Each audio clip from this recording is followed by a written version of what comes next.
Buenas tardes. Es un placer estar aquí con todos los compañeros y amigos de la red GEDAPS y los que no lo son también en esta nueva webinar en la que vamos a hablar de un tema creo que de máxima actualidad, como es cómo se debe realizar una teleconsulta eficaz en diabetes tipo 2.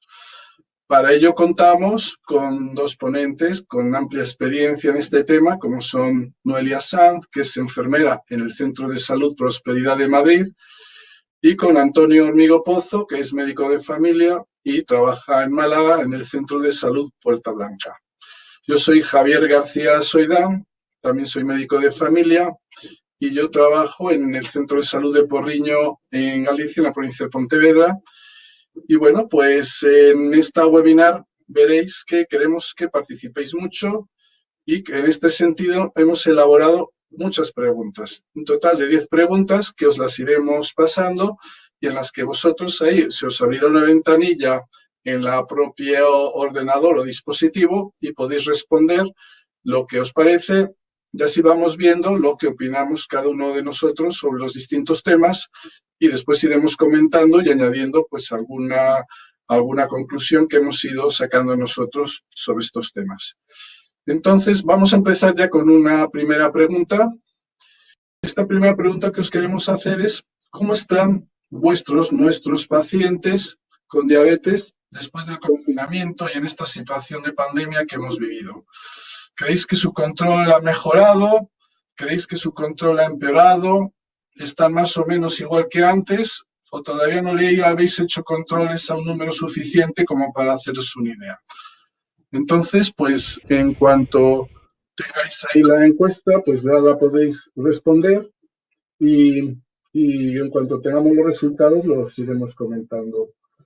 Esta primera pregunta, pues yo creo que es muy pertinente y espero que ya todos tengáis una idea y que ya estéis haciéndole controles a vuestros pacientes y que ya os deis una idea.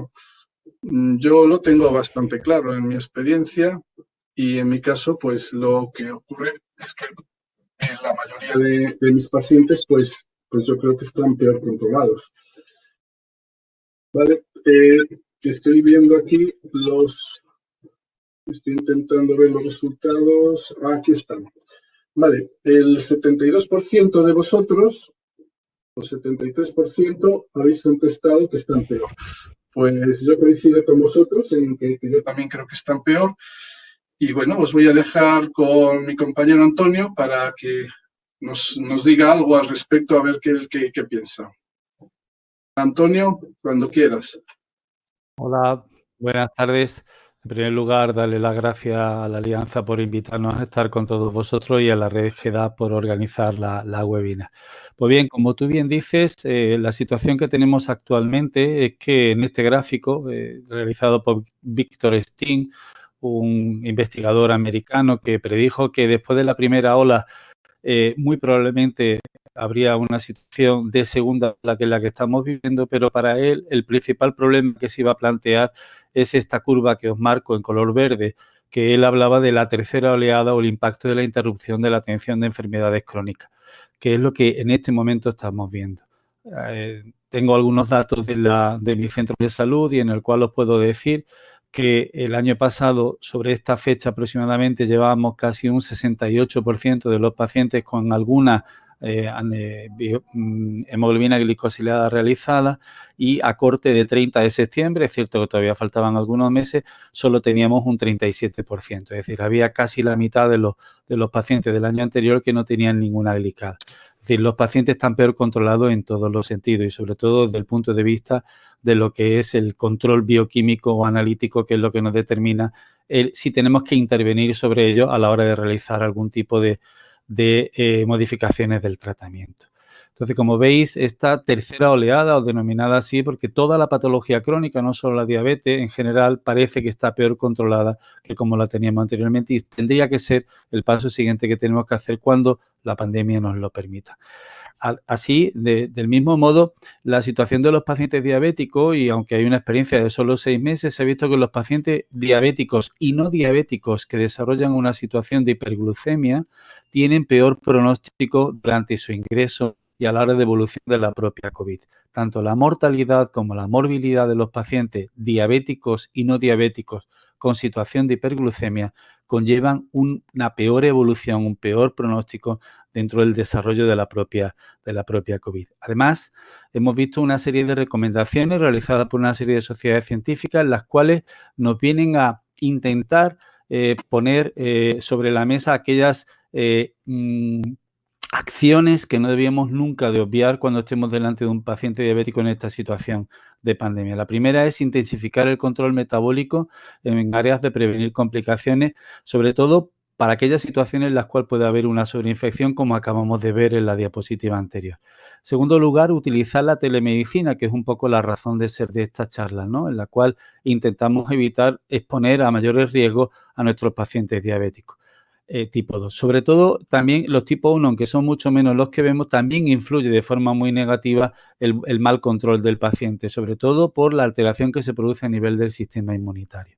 Es necesario, en la medida en la que se puede, y en aquellos pacientes en los que tengamos disponibilidad, una monitorización y un seguimiento de los controles glucémicos de la manera más estrecha posible, como hemos dicho, para evitar un desarrollo o un mal control glucémico.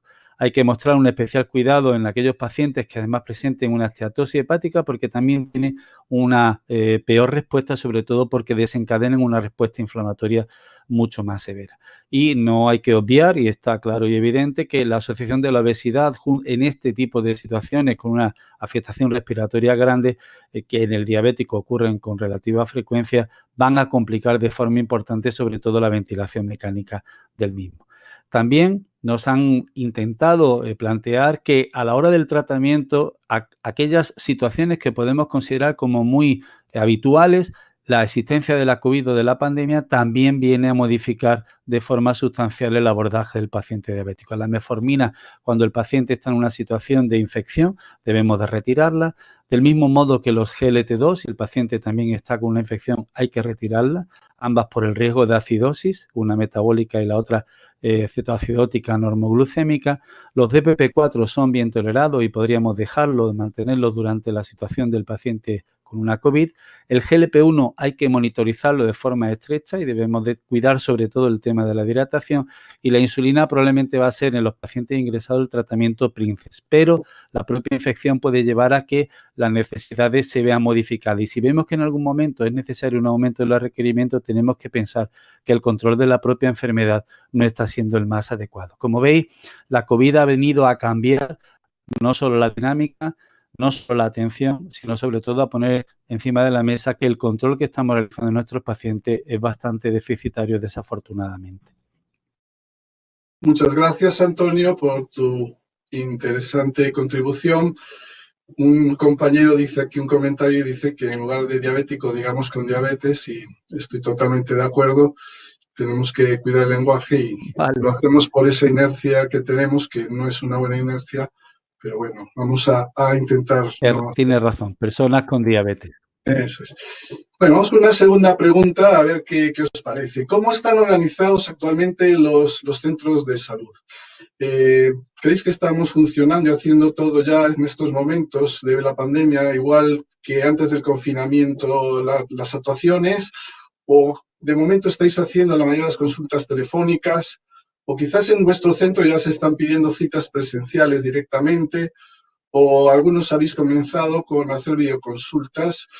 Bueno, podéis ir respondiendo. La verdad es que a lo mejor hay más de una pregunta que sea válida, pero bueno, podéis poner aquella que os parezca más válida de todos. Y bueno, vemos ahí ya que estáis respondiendo, y más de un 80% pues estáis poniendo que la mayoría de las consultas son telefónicas. En mi caso también es así, y veo que en la mayoría de los centros es así, y pues algunos centros ponen que ya pueden pedir citas directamente. En el mío por ahora no, pero esto está al caer. Y bueno, pues algunos ya tienen videoconsulta, muy pocos. La mayoría seguimos haciendo actuación telefónica. Y bueno, pues un poco para comentar esto, os voy a pasar, a dar el paso a Noelia. Noelia, cuando quieras, puedes comentarnos. Hola, ¿qué tal? Bueno, muchas gracias por invitarme y por darme la oportunidad de estar aquí presentando el protocolo. Bueno, pues efectivamente, seguimos mayoritariamente con una actividad telefónica, ¿no? Estos son datos del CatSalud de antes de la pandemia y ahora después. Antes veíamos que las consultas presenciales eran de 135.000 consultas presenciales, actualmente están en torno a las 18.000 consultas. Ha subido muchísimo la telefónica, ahora están en 86.000 consultas telefónicas y anteriormente se hacían 14.500 consultas. Y también han aumentado el número de e-consultas. Antes se hacía una media de unas 1.000 e-consultas y ahora estamos en las 17.000 e-consultas.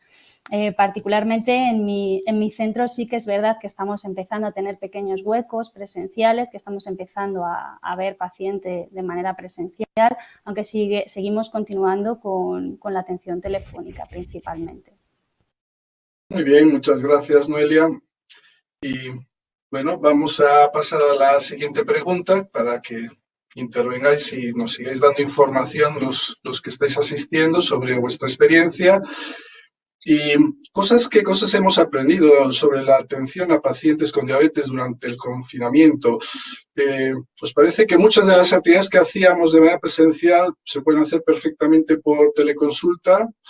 Sin duda, ¿es preferible que la mayoría de las consultas sean presenciales? ¿Pensáis eso? ¿O creéis la número 3, que nuestra formación y nuestras herramientas para realizar teleconsultas son adecuadas? O, por último, la mayoría de los pacientes prefieren ser atendidos mediante teleconsulta.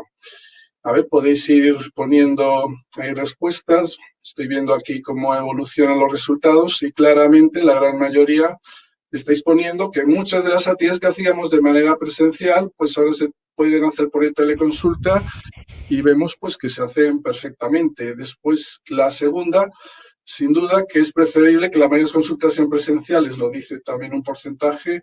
Sin duda, yo también estoy de acuerdo que muchas consultas tienen que ser presenciales, pero también lo que dice la mayoría, pues mi experiencia dice que sí, que también se pueden hacer muchas cosas más de las que hacíamos en teleconsulta y nuevamente le doy paso a Noelia para que nos comente algo al respecto.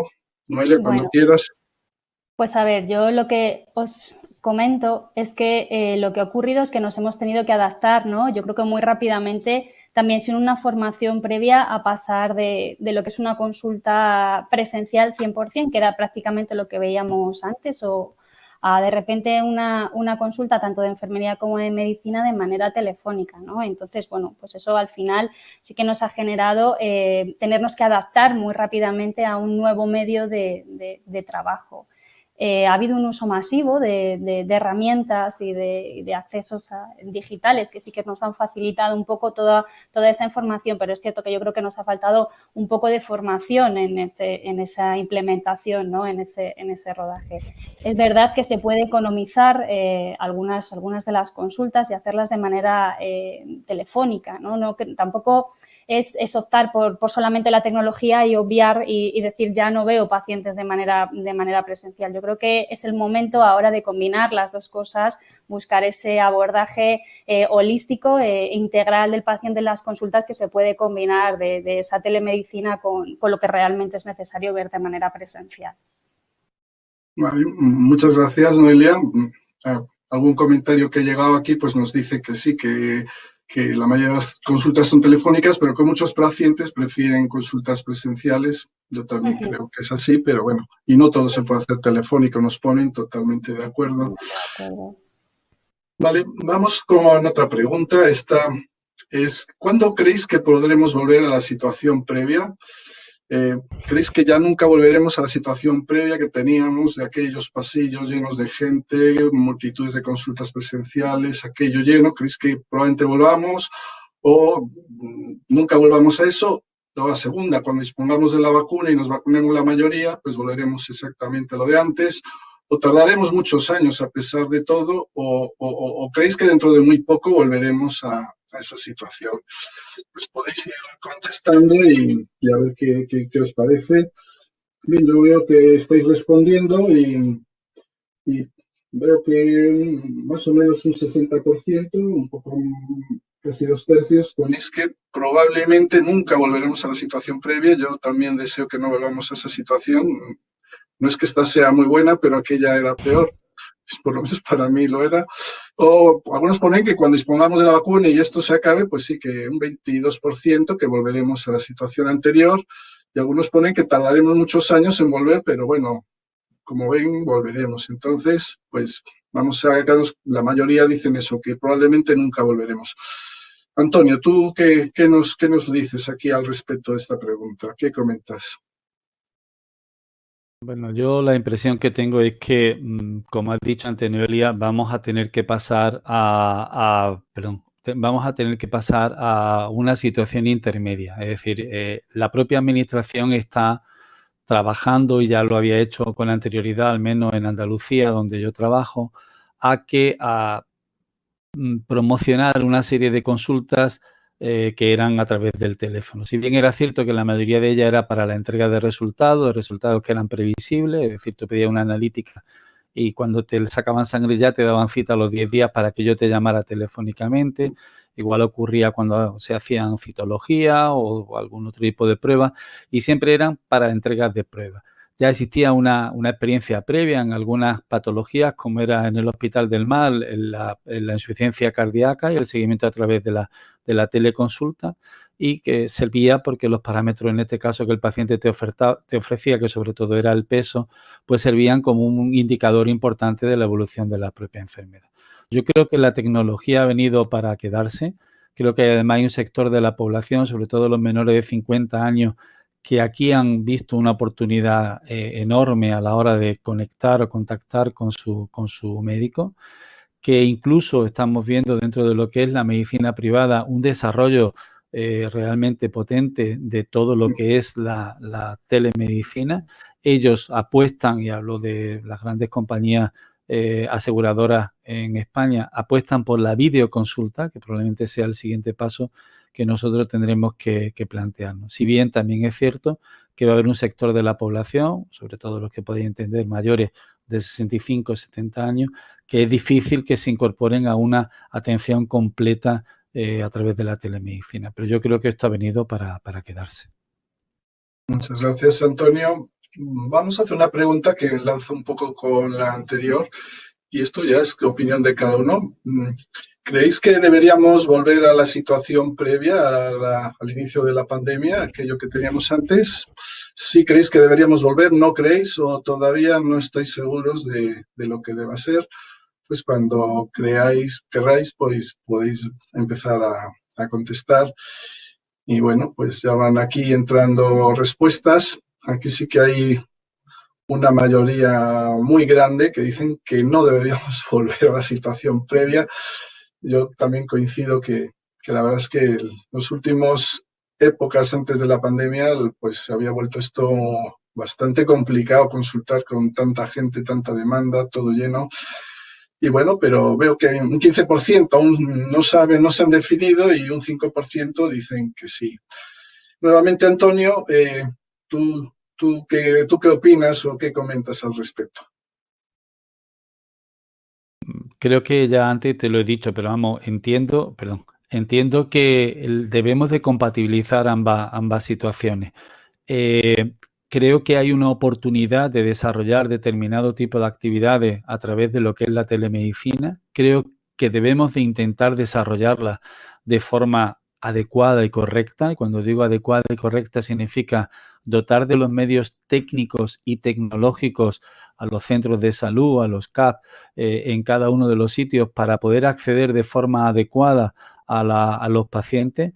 Debemos de formarnos e informarnos de forma adecuada, que una consulta a través de la teleconsulta sigue siendo una consulta con todos sus requerimientos éticos y legales, y debemos también de enseñar o formar o intentar que los pacientes realicen un uso lo más adecuado posible de esta tecnificación, porque ahora lo que estamos viendo es que incluso un sector de la población que antes no asistía por la limitación física de tener que ir en presencia al médico, ahora está aflorando como gente que tiene, desea y quiere consultar con su médico, ¿no? Sobre todo franjas de edades muy jóvenes, hablo por debajo de los 25 años, que antes eran excepcionales, que aparecieran por consulta para ser vistos o atendidos, y ahora con la facilidad y entre comillas la intimidad que te permite el propio teléfono está haciendo que todos estos sectores se incorporen. Entonces yo creo que no deberíamos de volver a la situación previa, que hay que compatibilizar, pero que hay que intentar mejorar sobre todo toda la tecnología de apoyo al profesional, ¿no? Yo siempre pongo últimamente el ejemplo, en mi centro de salud, antes de esta situación, había 6 líneas de teléfono. Y si éramos 12 médicos, con 3 pediatras 15, con 6 líneas de teléfono no se pueden atender a los pacientes. Ha habido que dotar al centro de teléfonos móviles, es decir, nuevas líneas para poder atender. Con esto quiero deciros que lo que teníamos antes no estaba adecuado para la nueva situación y que la situación que acaba de llegar debemos de adecuarla a lo que va a venir a partir de ahora.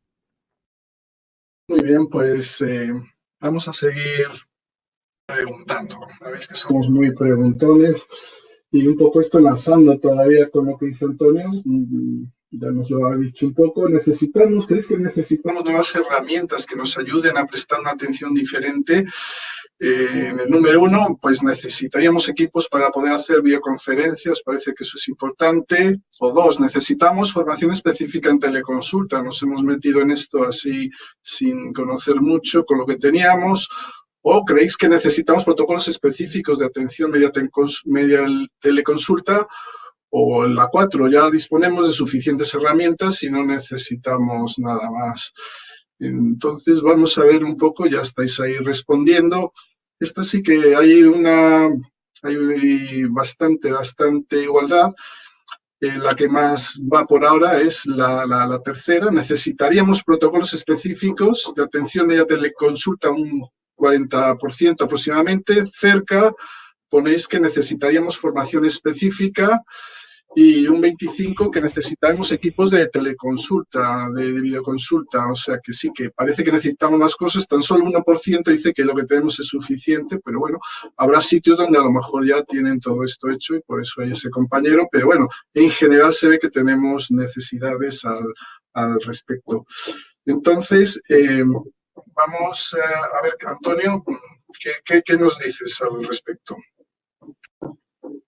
Lo primero que tendríamos que hacer, y ha sido un poco la idea nuestra de presentar este protocolo, es identificar para qué pacientes, ¿no? Ya hemos hecho algunas aproximaciones en las diapositivas anteriores y evidentemente hay un sector de la población que difícilmente vamos a tener o le va a aparecer en la telemedicina como un buen proyecto, ¿no? Sobre todo son aquellas personas mayores con mayores dificultades para la tecnificación. En segundo lugar, ¿para qué diagnóstico? Está claro que en la patología crónica hay muchas de las actividades que realizamos en este momento pueden pasar a una situación de no presencialidad. Ya veremos luego si a través de vídeo, a través de qué tipo de contactos se realizarían, ¿no? Evidentemente, no todas las visitas que vamos a realizar pueden ser ni presenciales ni de telemedicina, ¿no?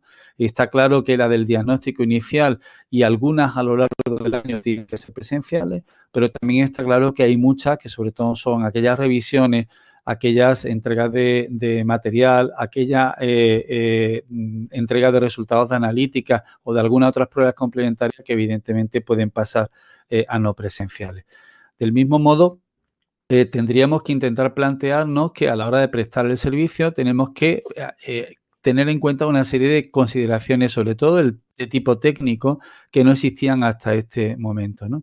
Está claro que para un sistema sanitario público como el nuestro, la tecnología no debe de ser un problema porque vamos a trabajar en una plataforma en principio completamente segura, con todo el encriptamiento necesario, etcétera, pero también hay que tener en cuenta que cuando tú te abres al exterior vas a tener contacto con una serie de pacientes que debemos de intentar que se mantengan las mismas situaciones de confidencialidad, de no irrupción dentro de lo que es nuestra propia plataforma, ¿no?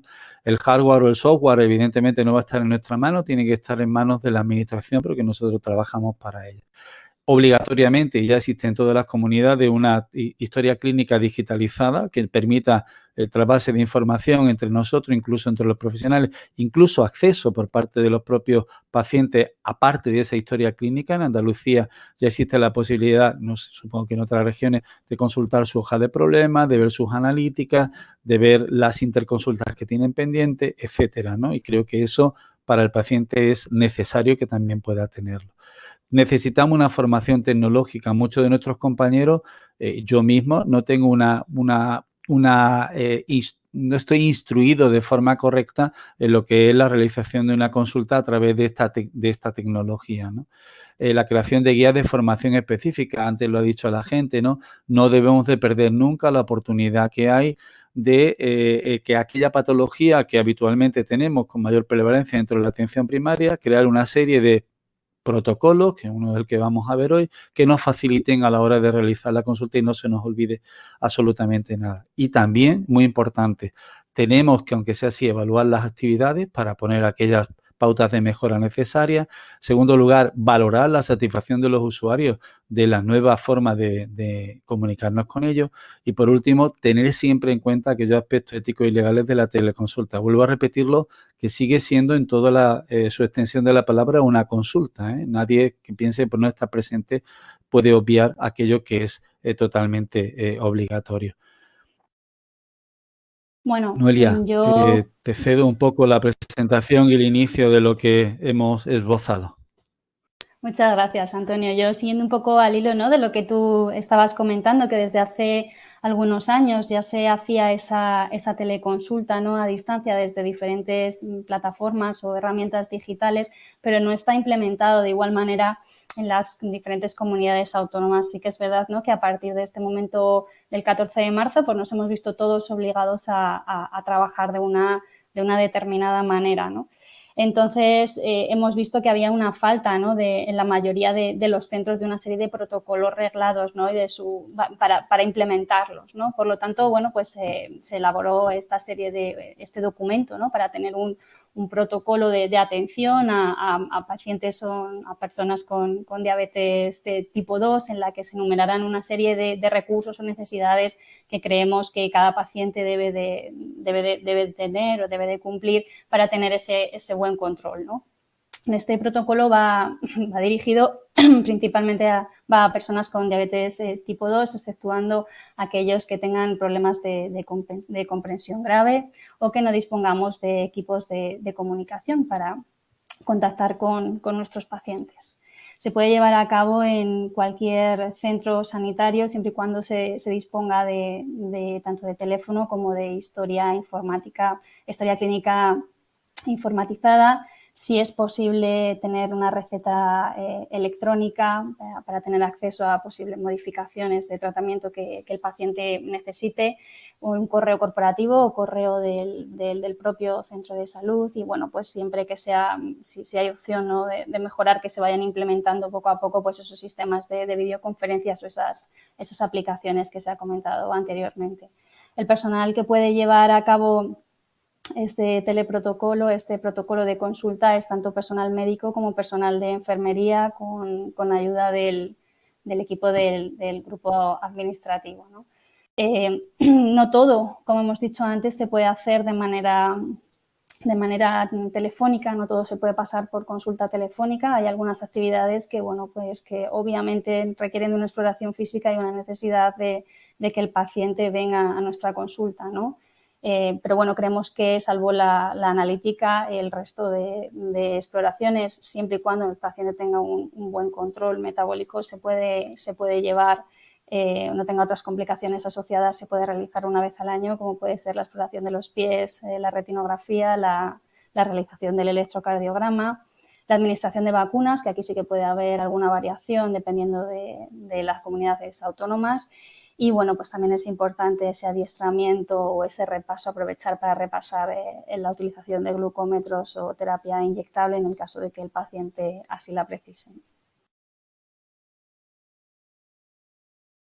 El protocolo os lo podéis descargar, está en la página, podéis entrar dentro de la página de la red GEDAPS. Al inicio de la página, en la columna que encontráis a la derecha, clicáis sobre teleconsulta, protocolo pacientes con diabetes tipo 2 y lo podéis descargar y tener en vuestro escritorio del ordenador. Muchas gracias, Noelia. Bueno, aquí una nueva pregunta, pero quiero comentar cosas que van saliendo por aquí, que va diciendo algún compañero. Dicen que, bueno, que un poco podíamos dejar las consultas presenciales para lo que antes era aquella llamada consulta programada, con más tiempo y con más capacidad de resolución, y que podríamos usar la teleconsulta para la mayoría del resto de las cosas. Parece una buena cuestión. Otro compañero dice que pregunta si la teleconsulta está prevista en el Plan Nacional de Diabetes y en las diferentes comunidades autónomas. Yo estoy seguro que si no está presente lo estará muy pronto, porque desde luego que esto es el futuro. Y bueno, os hago otra pregunta. A los asistentes, ¿qué contenidos creéis que debería incluir una consulta telefónica a pacientes con diabetes? ¿Qué creéis que se puede incorporar? ¿Podemos hablar de educación terapéutica? ¿Podemos registrar el peso, la presión, las glucemias, y que nos diga el paciente cómo van estos parámetros? También podemos hablar de complementación terapéutica, de todos los anteriores. Podéis votar a ver qué os parece al respecto. Estoy viendo pues que sí, que aquí sí que el resultado desde luego es abrumador, y prácticamente de más del 95% estáis poniendo que todos. Efectivamente, yo creo que se puede hacer todo esto o incluso más cosas, y es de lo que hablaremos ahora a continuación, de lo que creemos que se puede hacer a nivel telefónico, que es lo que hemos puesto en el protocolo. Y para comenzar, pues dejo la palabra a Antonio, que nos dirá un poco los contenidos de las visitas que se pueden hacer y la frecuencia. Adelante, Antonio. Bueno, nosotros lo que hemos pretendido a la hora de realizar este tipo de documentos ha sido aunar a muchas de las actividades que ya teníamos recogidas dentro de lo que era la propia guía de la red GEDAPS. En primer lugar, lo que intentamos es que cuando estamos realizando la consulta de una forma sencilla y a través del teléfono no se nos olvide ninguno de los aspectos que creemos que son importantísimos a la hora de evaluar a una persona con diabetes, ¿no? Está claro, y aquí tenéis un poco el cronograma de qué operaciones tenemos que hacer y actividades en cada uno de los pacientes y en qué momento de la evolución de la enfermedad hay que realizarlo. Está claro que preguntar por una gran batería de cosas en el diagnóstico de la propia enfermedad, síntomas de hiperglucemia, las posibles complicaciones que tengan, el consumo de alcohol y tabaco, las intervenciones educativas que hay que realizar, presión, exploración de pie, fondo de ojo, hemoglobina, perfil tal, la primera consulta, y así de forma sucesiva a los 3 meses, a los 6 y de forma anual aquellas actividades que son de forma obligatoria. De esta forma, en una visual, podemos ver qué es lo que tenemos que hacer y qué es lo que no se tiene que olvidar en ningún momento. Cada una de estas actividades tiene que tener un desarrollo adecuado. Entonces, paso a que Noelia explique algunos de los contenidos de estas actividades que hemos descrito ahora. Bueno, pues como bien ha comentado antes Antonio al principio, la consulta no es una llamada sin más, no es una consulta, al igual que la hacemos de manera presencial. Entonces es importante, antes de realizar la llamada, tener todo estructurado. Hemos realizado una serie de preguntas que creemos que es importante valorar, ¿no? Sobre todo durante esos 3 meses, como veníamos haciendo normalmente ese seguimiento periódico a nuestro paciente crónico. La primera que lanzamos es general, ¿no? ¿Cómo estás? ¿Cómo te encuentras? Si ha habido algún cambio. Sabemos que en la pandemia mucha gente también se ha visto afectada. Hay que cuidar la esfera emocional y saber el contexto en el que se encuentra nuestro paciente antes de empezar a iniciar ciertas recomendaciones, ¿no? Puede haber, pues ya no tiene sus hijos que vengan a ayudarle, o pérdida de algún familiar y esté viendo algún duelo. Tenemos que contextualizar lo primero a nuestro paciente y luego ya pasar a valorar otros aspectos de sus enfermedades o su patología crónica. Si continuamos pues valorando pues síntomas de hiperglucemia, con preguntas como si orinas más de lo habitual o estás teniendo más sed, valoramos en pacientes que estén con tratamiento con sulfonilureas o tratamientos de insulina, si en alguno de los controles ha encontrado cifras por debajo inferiores de 70 miligramos de decilitro o si se ha acompañado alguno de ellos de un mareo, sudoración, desvanecimiento y qué ha hecho en ese caso, ¿no? Por otro lado, lo que hacemos es también valorar esa adherencia, si sigue nuestro paciente manteniendo adherencia tanto al tratamiento farmacológico como no farmacológico. Tratamiento no farmacológico, preguntando sobre alimentación y ejercicio. ¿Crees que durante este tiempo, durante este periodo de tiempo, has podido llevar la alimentación adecuada, ¿no? En función a todo lo que te hemos explicado, los consejos recibidos anteriormente? ¿Tienes alguna dificultad en este momento actual para llevarlos a cabo? ¿Tienes alguna duda que te podamos resolver respecto al tema de alimentación? El ejercicio también sabemos que hay mucha gente que, bueno, pues que ha dejado de salir de casa, que tiene más miedo a salir, las limitaciones, ¿en qué momento estás ahora, ¿no? Es decir, ¿continúas realizando ejercicio? ¿Qué estás haciendo? Si has reiniciado tu actividad física, ¿han aparecido algún tipo de signos o síntomas de alarma, pues como mareo o hipoglucemias durante la realización del mismo? Luego, por otra parte, como he dicho, es importante valorar, ¿no?, esa adherencia también al tratamiento farmacológico. ¿Sigues tomando la medicación? ¿Hay alguna que te esté sentando mal? ¿Cómo la tomas? ¿No? Todo eso. Y valorar el riesgo cardiovascular que tiene nuestro paciente, preguntando por el peso. ¿Te has pesado? ¿Has ganado peso? ¿Te controlas la tensión habitualmente en el domicilio? ¿Qué cifras estás teniendo? Y si eres fumador, ¿en qué etapa para el cambio te encuentras, ¿no? ¿Has pensado en algún momento dejar el hábito? ¿Cuándo? Sí, ¿no? Valorar todos esos factores. Y si el paciente, pues bueno, pues tiene necesidad, o sea, pues está prescrito que se haga esos autoanálisis, pues es fundamental que sepamos si se los está haciendo, si él sabe entre qué cifras tiene que estar, si conoce sus objetivos y nosotros saber qué valores o qué cifras está teniendo. Luego, hemos elaborado también en la parte de, como veis ahí, el anexo 3, que creemos que es todo lo que nuestro paciente debe de saber. Nosotros como sanitarios debemos de transmitir para capacitarlo, para empoderarlo, para que haga un buen manejo de su enfermedad y de su patología, ¿no? Que son los conceptos generales. Deberemos de explicarle al paciente qué es la diabetes, que tenga muy claro qué es la diabetes, que es una enfermedad que le acompañará el resto de sus días, que no se cura, y las complicaciones a nivel micro y macrovascular que aparecen a largo plazo si tenemos ese mal control metabólico, de una manera que nuestro paciente pueda entenderlo, ¿no? Por otro lado, la autogestión de la enfermedad. Tenemos que enseñar al paciente a vivir con su diabetes, no esclavizarlo para vivir toda la vida con esa diabetes. No puedes comer esto, tienes que hacer esto, tienes que hacer lo otro, ¿no? Sino simplemente enseñar a vivir con su patología. Como he comentado antes, es importante la adherencia tanto al tratamiento farmacológico como al no farmacológico, alimentación, ejercicios, venir a los controles periódicos, aunque tengas buen control, pero es necesario saber que sigues teniendo ese buen control, explicarle al paciente con diabetes tipo 2 cuáles son los factores de riesgo cardiovascular que tiene asociados, cómo cuidarse para evitar esas complicaciones, cómo se controla el peso. En pacientes que estén con tratamiento con insulina, revisar o explicarles cómo debe ser la técnica de inyección, la importancia de rotar, que se exploren si aparecen lipodistrofias o lipoatrofias, si hay hipoglucemias, cómo prevenirlas, cómo tratarlas. Las recomendaciones del cuidado de los pies. Sabemos que la entidad de pie diabético es un problema bastante importante, multidisciplinar y que empeora considerablemente la calidad de vida de nuestros pacientes. Por lo tanto, desde primaria lo que tenemos que hacer es prevención con ese control metabólico y con esas recomendaciones de cuidados de los pies, de utilización de un calzado adecuado, ¿no? Vacunación. Nuestros pacientes deben de estar correctamente vacunados según el calendario, si viajan, cómo deben de transportar la insulina, las celebraciones, ¿no?, en función de lo que hemos dicho antes, de esa autogestión de la enfermedad, cómo enseñar a nuestros pacientes con diabetes a convivir con esa diabetes y ahora más que nunca en caso de infección por COVID o de cualquier otra enfermedad intercurrente, explicar signos y síntomas de alarma, cuándo deben de contactar con nosotros y cómo manejarlo, ¿no?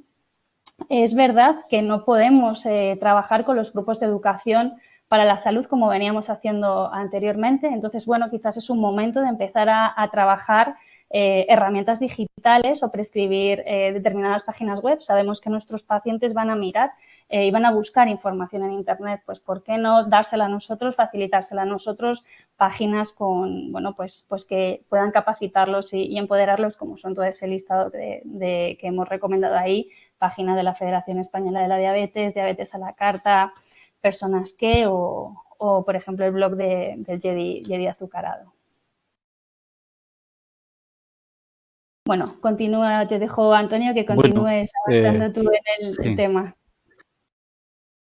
Evidentemente no vamos a entrar de forma pormenorizada, pero en el programa vimos una serie de actividades que eran de inicio o a los 3 meses, sobre todo para valoración de la efectividad del tratamiento, y algunas que van a ser semestrales, ¿no? Sobre todo tenemos que insistir en el control de la analítico para valorar la hemoglobina glicosilada.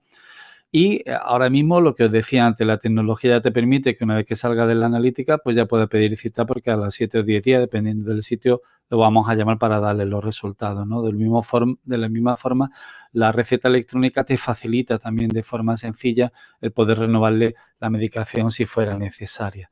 Lo cual todos son una serie de sistemas que te van a permitir de forma más cómoda poder trabajar con ellos.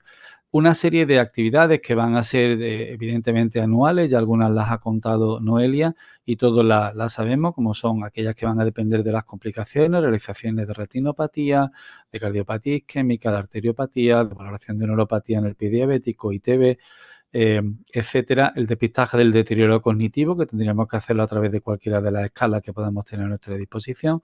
La psicomotricidad, que sí habría que hacerla de forma presencial, es difícil a no ser que fuera por videoconsulta. El apoyo social con el cual la persona se encuentra en este momento, tenemos que valorarlo. Y el depistaje, y lo sabéis, de la asociación entre síndrome depresivo y diabetes y depresión, ¿no? Estas son actividades que tenemos que realizar de forma anual.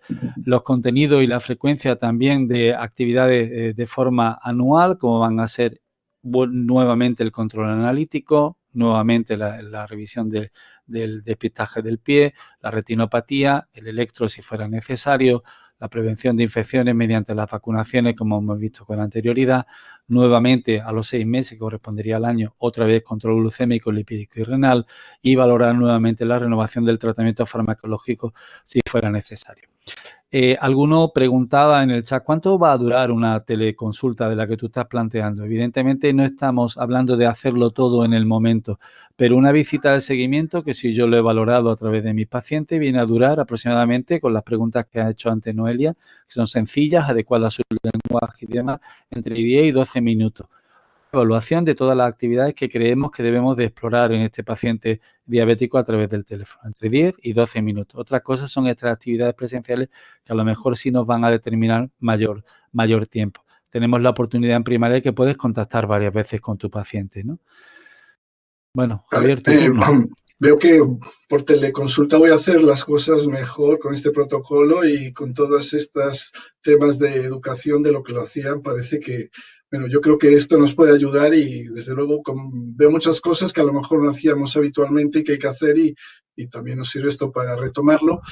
Y bueno, una pregunta complicada que es, a ver si, ¿qué respondéis? ¿Cómo creéis que podemos conseguir que la población perciba como una mejora esta nueva situación para que no quieran volver a la anterior, si es que es posible? Uno, mejorando la calidad de las teleconsultas, mediante la implantación de videoconsultas podremos conseguirlo, o no lo conseguiremos porque la población preferirá siempre consultas presenciales. ¿O creéis que esto es cuestión de tiempo y las nuevas generaciones que están ya más metidos en todo lo tecnológico, pues sí que las van a preferir? A ver, vamos a ver lo que vais respondiendo por aquí. Veo que pues la primera es sobre un 50%, habéis respondido la primera, mejorando la calidad de las teleconsultas, yo creo que ese es el kit de la cuestión. Pero también algunos decís que con videoconsulta un 10%, pues sí, que sin duda eso va a mejorar la calidad de la atención. Y un 30% ponéis que es cosa de tiempo y las nuevas generaciones, pues que son muy tecnológicos, desde luego ya van a preferir no tenernos delante y hacerlo a distancia. A ver, Noelia, ¿tú qué nos quieres comentar algo al respecto? Bueno, yo me inclino más por la primera pregunta, por la primera respuesta, ¿no? Yo creo que hay que mejorar la calidad de las implementando más protocolos desde nuestros centros de salud, desde nuestros centros de trabajo y también explicándole al paciente, que yo creo que eso es algo que todavía está un poco en el aire, cómo están funcionando los circuitos, ¿no? Cómo estamos trabajando realmente, ¿no? Yo creo que son dos cosas que son importantes tener en cuenta. Por un lado, formación y mejora de esos desarrollos tecnológicos y, por otro lado, información al paciente de cómo estamos trabajando todos los sanitarios ahora. Muy bien, muchas gracias. Voy a comentar alguna cosa que habéis puesto aquí, una pregunta. Pues alguno dice que le parece que en 10 a 12 minutos no es suficiente. Yo estoy de acuerdo que si es una consulta trimestral de educación, eso pues necesita bastante más tiempo, pero una consulta de estas semestrales para ver un resultado de una analítica y confirmar, pues incluso sobran 10 o 12. Probablemente pues no haya una medida limitada para cada tipo de consulta y a veces hará falta pues a lo mejor 15 o 20 minutos o a veces 3. Yo ahora tengo un teléfono que me pone la duración de la llamada y entonces cuando acabo cada llamada tengo un vicio que he adquirido que es ver cuánto me he tardado y no en consultas de crónicos, pero en consultas de un parte, una receta o tal. A veces he conseguido consultas de 1 minuto y 2 minutos, por lo tanto, pues podemos ir compensando unas por otras para darle más tiempo a este tema. Bien, ahora para ponerle un poquito una visión práctica, vamos a poner pues un caso clínico, vamos a poner aquí un ejemplo y Antonio nos va a contar pues aquí un caso que conoce, a ver qué os parece. Para ir comentando. Adelante, Antonio. Bueno, es una situación real de las que probablemente hayáis tenido mucho durante la pandemia, ¿no? Una paciente de 67 años que ahora está jubilada, trabajaba en un supermercado y vive con su marido, una diabética tipo 2 de hace 5 años y en principio controlada con estilo de vida y metformina. Entre sus antecedentes, pues hipertensión y dislipémica, como el 70-80% de vuestros pacientes, bebe alguna copa de vino, no fuma y no presenta complicaciones en el momento de la diabetes. Pide una cita telefónica en julio para la renovación de la receta, que es lo que realmente a la mayoría de los pacientes que tenemos le está preocupando con esto, ¿no? Y observamos que ya hace un mes que no tiene tratamiento. La receta electrónica te permite de alguna forma hacer ese tipo de valoración en cuanto a la correcto tratamiento o no del paciente, ¿no? Aunque ella dice que sí, que lo está haciendo de forma correcta y que su adherencia es buena, ¿no? Y observamos que hizo la última analítica hace 8 meses, con lo cual está fuera de cualquier parámetro que la guía nos aconseja. Por lo que le proponemos realizarla, pero ella prefiere dejarlo algo más de tiempo por el miedo que tiene a la situación actual, ¿no? Dice que últimamente además no ha cumplido las recomendaciones, como muchos de ellos, no han andado, han comido absolutamente todo y que no ha salido casi de casa y que ella cree que ha engordado, ¿no? Bien, de todas formas, Javier, yo creo que habría que preguntar qué es lo que harían ellos en estas circunstancias, ¿no? Sí, a ver qué haríais. ¿Le haríais caso a la paciente, a Margarita, y esperaríais unos meses para hacerle la analítica porque nos dice que va a salir mal? ¿O se la haríais de todas formas ahora y decir, se la voy a hacer, por lo menos veo cómo está ahora y ya empiezo a intervenir? O quizás le programaréis primero una cita con la enfermera para que haga lo que dijo Noelia de la educación y de todos estos temas de controles, o le daréis una cita presencial con el médico previamente para hablar y echarle la bronca o lo que queráis antes de hacer la analítica. A ver, podéis ir contestando la encuesta y a ver, voy viendo los resultados. Aquí sobre todo hay 2/3 aproximadamente estáis contestando que lo que haréis es hacerle la analítica ahora a ver cómo está, aunque ella no quiera, para ver un poco lo que debemos hacer. Y después, en segundo lugar, sobre un 30%, decís que le programaréis antes una cita con la enfermera para que interviniera un poco antes de hacer la analítica. Bien, Antonio, ¿qué fue lo que hiciste? A ver, dinos. Bueno, yo intenté convencerla y le pedí la analítica, porque sin ningún tipo de valor objetivo era difícil tomar algún tipo de determinación, ¿no? Entonces le dimos una cita telefónica con la enfermera también y con el médico para una semana después de tener hecha dicha analítica, ¿no? Le indicamos que por favor que se pesara y se tomara la presión arterial. y que nos la dijera cuando viniera. El resultado de la analítica fue que tenía una hemoglobina glicosilada de 7,9, cuanto antes estaba dentro de parámetros, con 6,8, con una LDL de 118, el previo era de 96 y el resto de los parámetros dentro de lo que cabía de forma analítica eran normales. La tensión había subido también respecto a la media previa que tenía, 154,98, y el IMC también había aumentado, había engordado 5 kilos. Con lo cual, como vemos, la pandemia sí había influido, como ya dijimos en la primera diapositiva, de forma realmente importante en lo que son los pacientes crónicos. El tratamiento que tenía en este momento era lo que le habíamos aconsejado a lo largo de la última visita, una dieta mediterránea, baja en calorías, en sal, con grasa saturada y azúcar de absorción rápida, realizar ejercicio físico al menos 1 hora al día o 150 minutos a la semana, metformina 1000 miligramos cada 12 horas, que era lo que tenía, y su tratamiento de la otra patología crónica, el lisinopril y la simvastatina, era lo que tenía en este momento. Claro, con estos datos, la siguiente pregunta es, ¿qué hacemos, no? Sí, pues efectivamente Margarita tiene todo mal controlado, pero pensamos que a lo mejor es que dejó de tomar la medicación y que no está haciendo y cumpliendo nada.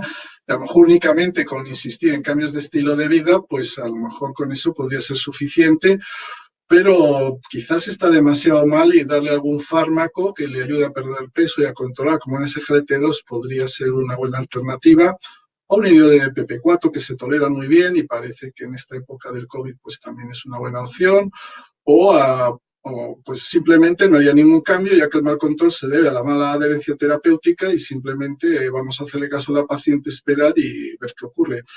Entonces, pues podéis ir contestando y yo voy viendo aquí ya cómo evolucionan las respuestas y aproximadamente 2/3 ponéis que es la que más se responde, pues sobre un 60% le añadiríais ya un fármaco nuevo, un SGLT2, y la segunda le añadiría un DPP4 igualado, muy igualado con la primera, únicamente insistir en cambios de estilo de vida y repetir porque a lo mejor ese es el problema. Entonces, pues Noelia, ¿tú qué nos dices al respecto? Bueno, pues vamos a ver qué es lo que yo haría con Margarita, ¿no?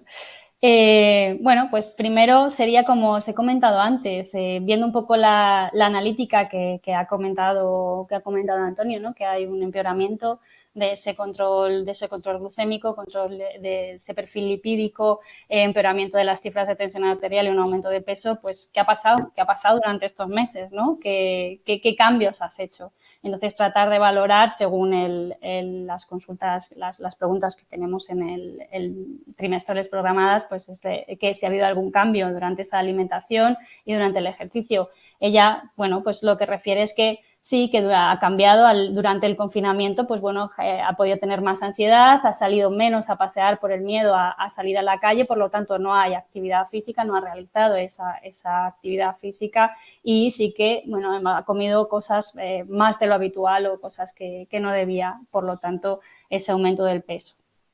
¿Qué es lo que debemos hacer, ¿no? Respecto a la educación terapéutica? Pues hay aspectos que debemos de reforzar.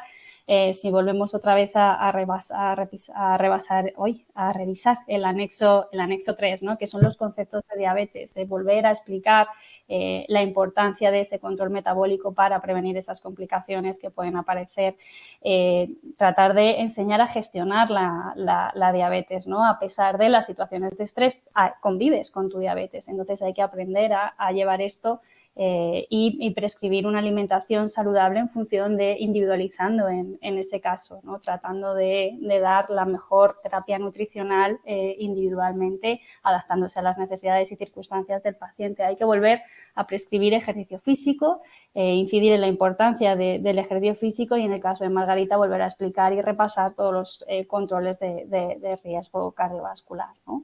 Entonces, ¿cómo lo hacemos? Pues bueno, en este caso, si tuviéramos que recomendarle alguna de las herramientas digitales que hemos mencionado anteriormente, pues Diabetes a la Carta estaría bastante recomendado, por ejemplo, en su caso, porque tiene el método del plato que explica muy bien ese reparto de macronutrientes a lo largo del día, cómo debe ser lo más adecuado, ideas de recetas más saludables y algunas ideas de prescripción de ejercicio en el domicilio, ¿no?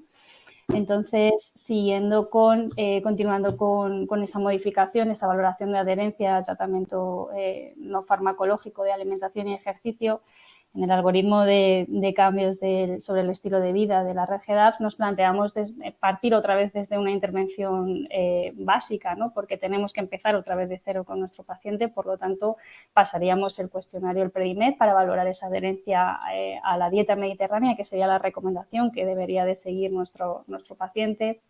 Individualizar, ver cómo podemos dar las pautas de alimentación recomendables y, como ha comentado antes Antonio, ¿no? Pues eliminar esos alimentos con alto índice glucémico, grasas saturadas, grasas trans, aumentar alimentos ricos en fibras. Y respecto a la prescripción de ejercicio, pues bueno, si antes salía a caminar con sus amigas y ahora tiene miedo a salir con ellas a la calle por la situación, pues a lo mejor salir en compañía de su marido, de algún otro conviviente o ella sola, tratar de minimizar esa ansiedad, explicando las recomendaciones de cuidado para no contagiarse de COVID, pasar el cuestionario RAPA para ver desde dónde partimos de actividad física, si nuestro paciente es sedentario, es poco activo o es activo, y a partir de ahí iniciarnos en una prescripción de ejercicio físico de manera individualizada.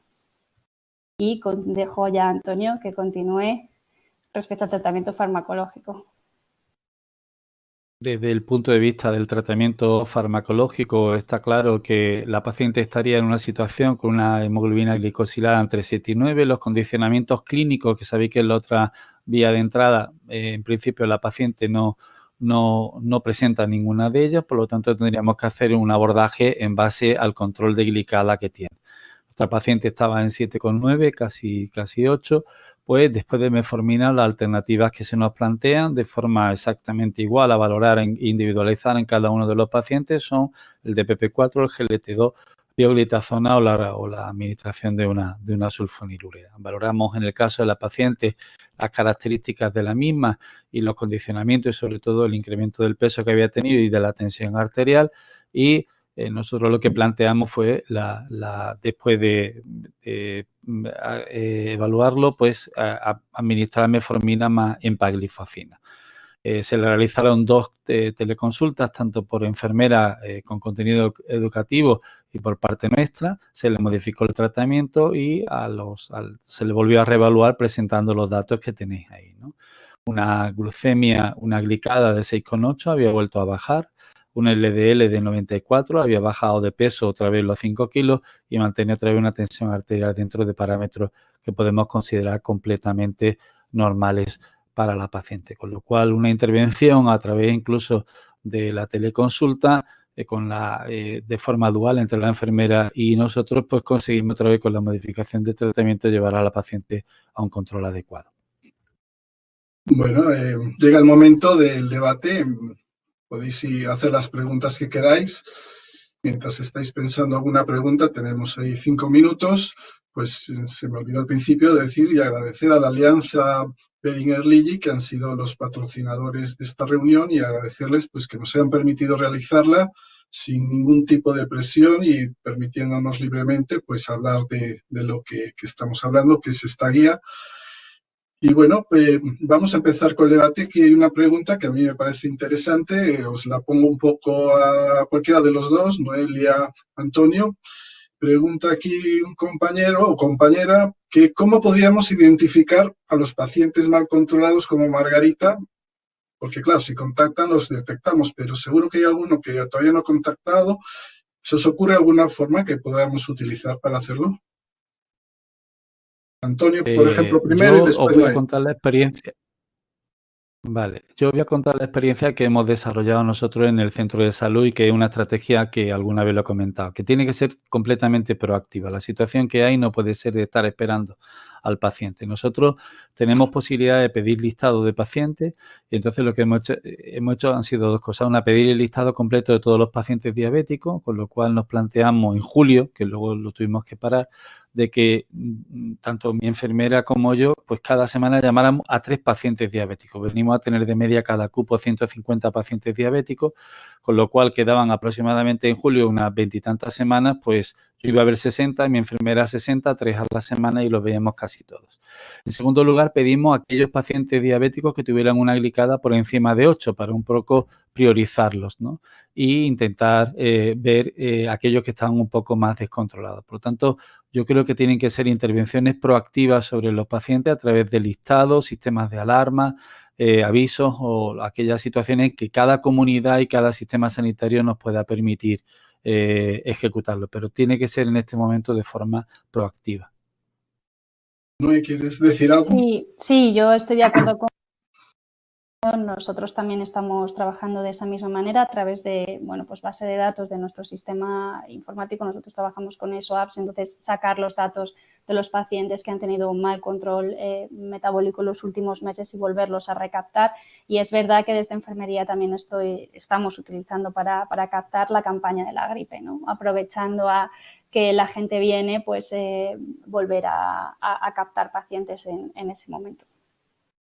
Sí, aquí una compañera en el blog, Janet, dice que ellos también lo que hacen es, si el paciente consulta por cualquier otro motivo, un parto, una baja, una receta, aprovechar la ocasión para mirar el control y reconducir, me parece a mí que sí, que está bien. Una pregunta esta para Antonio. ¿Tú crees que a la paciente Margarita se le podría haber dado un DPP-4? Afortunadamente en medicina todo es válido, pero hoy en día tienes alternativas y que eso es lo que valoramos, que tienen un plus añadido a lo que es el DPP-4, ¿no? Y en este caso la paciente había engordado, había descontrolado la presión arterial y el DPP-4 desde ese punto de vista es totalmente neutro en esos dos factores. Por eso planteamos el colocar un GLT2 que le iba a ayudar a controlar estas dos situaciones clínicas, ¿no? Tanto la hipertensión como el incremento de peso, y así ha resultado. Sería una alternativa al DPP-4 si modificara alguna otra condicionamiento, evidentemente, a nivel de actividad y de ingesta, que podrían ayudarle, pero cualquiera de los serían válidas, ¿no? Solo que el GLT2 aporta algo más de valor al tratamiento. Bueno, aquí una compañera que pone si se le podía dar un GLP-1 y esa se la voy a responder yo. Como tiene un IMC menor de 30, parece difícil porque no en sería principio financiado. no sería financiado. Bueno, otra pregunta. Esta, a ver, se la voy a hacer en primer lugar a Noelia. Aquí preguntan, ¿cómo creéis que los pacientes han percibido los cambios asistenciales que hemos tenido desde que hay la pandemia?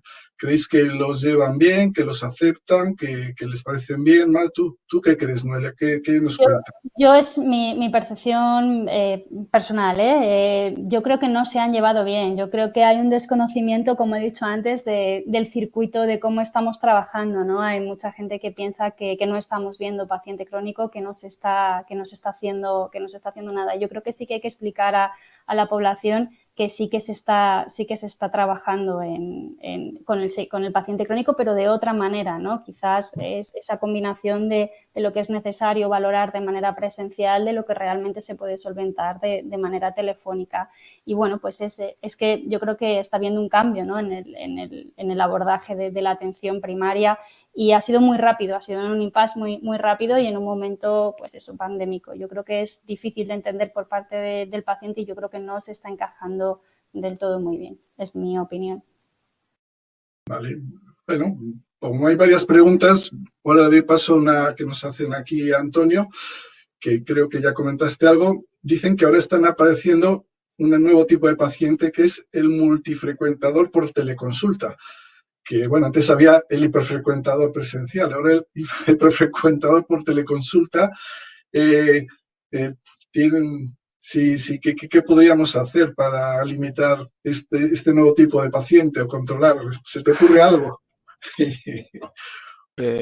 Yo lo estoy padeciendo igual que el compañero. Además, son una serie de pacientes seleccionados que incluso no eran hiperfrecuentadores previamente, ¿no?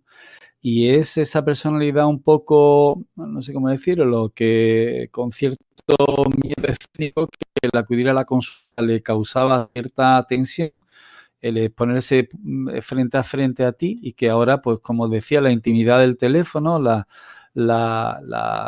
no presencia, hace que de forma reiterada consulte absolutamente por todo, y las cosas en muchos casos muy, muy peregrinas.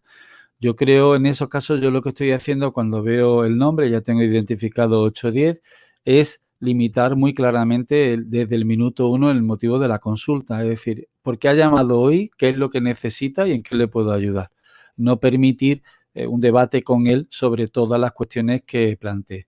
Y si es una nueva estirpe, podemos decirlo así, de paciente en el cual yo creo que hay que autolimitarlo. Ya os vuelvo a repetir, yo lo que estoy haciendo es la misma táctica que hacíamos con el hiperfrecuentador físico, ¿no? De presencia presencial. Y era acotar el motivo de consulta. ¿Por qué has venido hoy? ¿Cuál es la razón? ¿Y qué te trae? ¿No? Intentar solucionarlo. Muy bien, ahora os voy a preguntar yo a los dos, a traición, una pregunta. Esta no está preparado. Empiezo por Noelia. Noelia, ¿cómo te has sentido durante tu actividad laboral durante estos últimos meses? ¿Cómo te has sentido? ¿Cómo te has encontrado desde que apareció esto? Tu opinión, ¿cómo te encuentras? ¿Pero en qué sentido? En tu labor asistencial, si estás contenta, feliz, estás enfadada, disgustada, tienes miedo, tienes pánico, ¿cómo estás? ¿Cómo te encuentras? Eso lo haré Antonio, ya la va pensando. Lo que creo es que todavía nos queda mucho camino por recorrer en este tipo de abordaje de consulta al paciente, ¿no? O sea, hay muchas cosas, muchas incógnitas que están en el aire. Muchos, por ejemplo, desde enfermería ahora se están, con mi hospital de referencia hablo, ¿no? Se están mejorando y tenemos más acceso, se van a empezar a hacer consultas con determinados grupos de enfermería. Que hay que consultar al hospital. O sea, yo creo que hay muchos protocolos, muchas cosas por implementar y lo que a veces te encuentras es muy perdido, ¿no? Por un lado de decir, ¿cómo abordo esto ahora o cómo soluciono esto ahora? Es verdad que, por otro lado, el enfado del paciente, que hemos comentado antes, porque en muchas ocasiones se ve como desatendido. Es mi... ¿Te sientes así? Antonio, ¿tú cómo te has sentido estos últimos meses? Yo he tenido etapas. Inicialmente fue de desconcierto total y absoluto, el cambio de mi práctica habitual a lo que un poco imponía la administración. En segundo lugar, después del concierto me sentí sobrepasado, es decir, no sabía, no me ubicaba en la nueva patología, no me sentía ni siquiera útil, creía que no servía absolutamente para nada. Circuitos de COVID, circuitos de no COVID, el sistema de abordaje de los pacientes. Luego hubo una fase de aceptación, pero de aceptación dentro de la tristeza, por decirlo de alguna forma, en la cual decía, bueno, lo que hago no sirve para nada, solo me limito a preguntar por alguna cosa, pero no soluciono más que la receta que se ha cumplido o poco más. Tomar la actividad, porque parecía que volvíamos y al mes nos dieron otro hachazo y volvimos otra vez a perder absolutamente la actividad como médico de primaria. Y ahora mismo, pues yo creo que la gran mayoría de los compañeros lo que tenemos es una fase de aceptación de la nueva realidad, un poco de sentimiento de que el trabajo que tú haces como médico de primaria ha quedado en un segundo plano, es decir, no hay ninguna actividad preventiva, no hay ninguna actividad formativa, ninguna actividad educativa con tus pacientes y te limita un poco a ser un médico de la demanda pura y dura de lo que te va marcando el día a día, ¿no? Casi sin ninguna posibilidad de planificación de ninguna actividad con el paciente y sobre todo con los crónicos, ¿no? Entonces, en conjunto, pues desazón, tristeza, falta no sé, de actividad, de que lo que hago no sirve para nada. Vale, voy a comentar así algunas cosas rápidas yo mismo, si os parece. Bueno, aquí una compañera dice que Noelia entendió que Noelia dijo que algunos pacientes no se sienten bien atendidos y que ella pues discrepa y cree que, aunque sea telefónicamente, pues que si los atienden bien. Yo estoy seguro que se puede hacer atención de calidad por teléfono. A ver, Noelia, ¿quieres decir? Yo no digo que no se haga atención de calidad por teléfono. Yo creo que el paciente no comprende el circuito y muchas veces la gente mayor le cuesta más venir o piensa que no puede venir. O sea, no es una cuestión de atención por nuestra parte, sino es una parte que yo creo que el paciente no está entendiendo cómo estamos trabajando ahora. No es que nosotros como sanitarios no hagamos una buena valoración telefónica ni una teleconsulta adecuada. Muy bien. Bueno, después aquí dicen que han cambiado cosas, que dicen que las hipertensiones de bata blanca que han disminuido, lógicamente, porque pues ahora nos dan el resultado desde casa y están más tranquilos, la miran mejor, estoy totalmente de acuerdo que es así. Que la patología mental ha aumentado mucho en general, pues también es verdad que ha aumentado esto del encierro, no salir, no disfrutar. Los pobres chavales, pues sobre todo que les gusta salir, no pueden, pues sin duda que esto ha aumentado mucho. Bueno, hay más preguntas. Os voy a hacer una última pregunta a cada uno porque tampoco quiero ya abusar del tiempo. Pues la voy a hacer yo a vosotros dos. Y empiezo ahora en esta ocasión por Antonio. Antonio, si tuvieras que sacar alguna cosa positiva de toda esta situación de la asistencia y de la situación de la pandemia, ¿cuál sería? ¿Alguna cosa positiva se te ocurre que recuerdas o piensas Sí, que has traído sí, esto? la capacidad de adaptación que hemos tenido para un poco reformularnos como profesionales, todos los sanitarios, hablo de la atención primaria, para darle respuesta a las necesidades que han tenido los pacientes, a la patología aguda por el propio COVID e intentar mantener las actividades que se venían realizando como médicos y enfermeros de atención primaria, ¿no? Y luego la necesidad que hemos tenido de implementar nuevas situaciones de abordaje asistencial, como ha sido todo el tema de la teleconsulta, ¿no? Yo creo que sí ha habido. Siempre cualquier crisis es una oportunidad, ¿no? Yo creo que la Lo que yo oportunidad decía. en algunas cosas se han aprovechado. No hay mal que por bien no venga un viejo dicho. Noelia, ¿tú qué Sí, sacas de positivo? ¿Alguna cosa positiva has sacado de todo esto? bueno, yo estoy de acuerdo con Antonio, ¿no? Que es verdad que hemos aprendido ahí a trompicones y a trancas y barrancas como hemos podido, pero sí que el manejo más digital, ¿no? El aprender otro tipo de herramientas que hasta ahora pues a lo mejor no hubiéramos conocido o no nos hubiéramos planteado implementarlas, ¿no? De una manera tan rápida, me parece importante porque el paciente también se puede controlar o se puede abordar desde otra manera y no saturar, es verdad, tanto nuestra demanda asistencial o hacer venir al paciente. Eso es otro enfoque, otro abordaje de trabajo que también me parece interesante y efectivamente esa capacidad de adaptación en tan poco tiempo que hemos tenido todos. Bueno, yo me la hago a mí la pregunta y, y yo una cosa que no sé si habéis percibido vosotros y yo lo agradezco mucho, en mi centro en concreto ha creado mucha unión entre los compañeros. Todos estuvimos un tiempo ya consultando pacientes, no los de cada uno, había listas de pacientes, íbamos viendo todo lo de todos, el filtro nos lo repartíamos, las actividades, programábamos. Yo creo que las dificultades a veces unen y por lo menos en mi centro yo lo he percibido y con mis compañeros, con algunos que la relación no era ideal, pues ha mejorado mucho y yo eso es quizá lo que más agradezco, el gran compañerismo que ha habido en mi centro y lo bien que lo hemos llevado. Y no sé si vosotros percibís también algo de esto, es algo de mi centro únicamente. ¿Qué os parece? No, sí, la capacidad de ayuda y claro, además entre los contagiados que tuvimos en mi centro, que nosotros somos unos 50 profesionales y acabaron contagiándose, creo que han sido 18, con lo cual había ausencias que no eran posibilidades de ocupar y bueno, hacía que todos nos tuviéramos que duplicar en muchas de las actividades. Y sí, todo el mundo arrimó el hombro, tienes toda la razón, ¿no?